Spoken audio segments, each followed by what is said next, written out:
know, Browns fans are being asked to put a lot of trust in Jackson when it comes to selecting the next quarterback. And we've done this before, and I've been as guilty of it as anyone.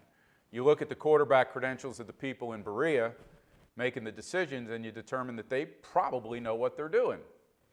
Not only that, but we tend to project their expertise on the quality of the quarterback they pick.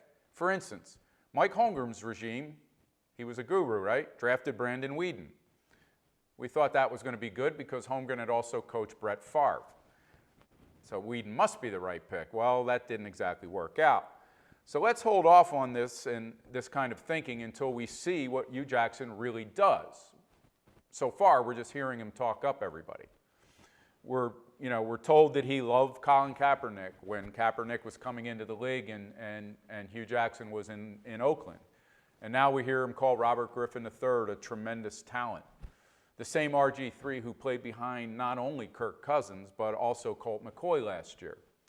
Our first commenter makes the point that RG3 was a tremendous talent before injury, before he was asked to actually pass from the pocket instead of take off and run.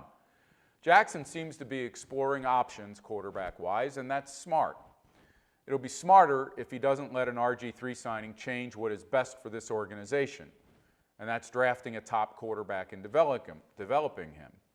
Our second commenter talks about the so-called Browns line, offensive line, and how RG3 would have to run for his life behind it. Well, listen, that's going to be true of any quarterback until they fill the holes that they've created. The answer isn't not to draft a quarterback because of that or sign one because of that. It's to improve the line. It's understandable if Browns fans by now have their guard up against all this chatter and just want to see results. So Washington head coach Jay Gruden says RG3 would be a good fit in Cleveland. So what, our final commenter says. Why even report this? He says he couldn't play in Washington, but he'd be a good fit for Hugh Jackson? How stupid. Listen, would RG3 add talent to the quarterback depth chart? Absolutely, sure he would. Would it be smart to give him the starting job? Absolutely not.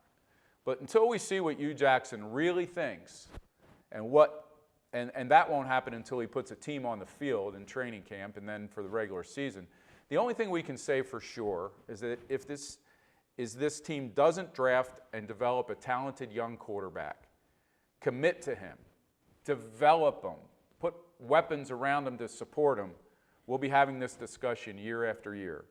Someone, anyone, please save us from that.